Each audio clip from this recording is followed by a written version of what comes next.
मग आपण आली तर पहिली बजाजची गाडी आपणच घ्यायचा माझा हा म्हणजे एक हट्ट होता. माझं नाव सुजित सुरेश शिंदे. गेले 10-12 वर्ष मी रिक्षाच चालवतो आहे.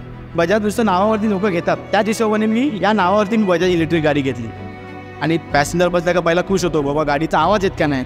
मग सांगावं लागतं कस्टमरला की EV गाडी आहे. कस्टमर पहिले लगेच खुश होतात की बजाज अशी गाडी आहे, तिनेच फक्त आम्हाला बॅटरीची वॉरंटी दिलेली आहे. आणि काही इश्यू आला तर आम्हाला लगेच गाडीचं रिप्लेसमेंट काही असेल स्पेअर पार्ट आम्हाला फ्री ऑफ चार्जमध्ये करून दिलं नाही. इतर गाड्यापेक्षा पण लोड मस्त घेते, एवढी दाबत नाही गाडी. चढणीला पण गाडी चांगलं पिकअप येते.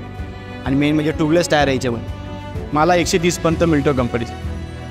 आणि हिचा मेन म्हणजे असं आहे, ब्रेक दाबलं ते ऑटोमॅटिक चार्ज पण होते. जे 20-25 किलोमीटर आपल्याला एक्स्ट्रा मिळतात. संध्याकाळी 9 वाजता घरी गेल्यानंतर बंद केल्यानंतर मी 4 तास लावतो.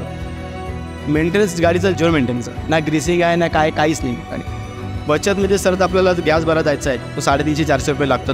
आपल्या याच्या 200 रुपयेमध्ये काम होतं. आमचा जो गॅस भरायचा टाईम जातो ना, तो टाईम वाचतो याच्यामध्ये.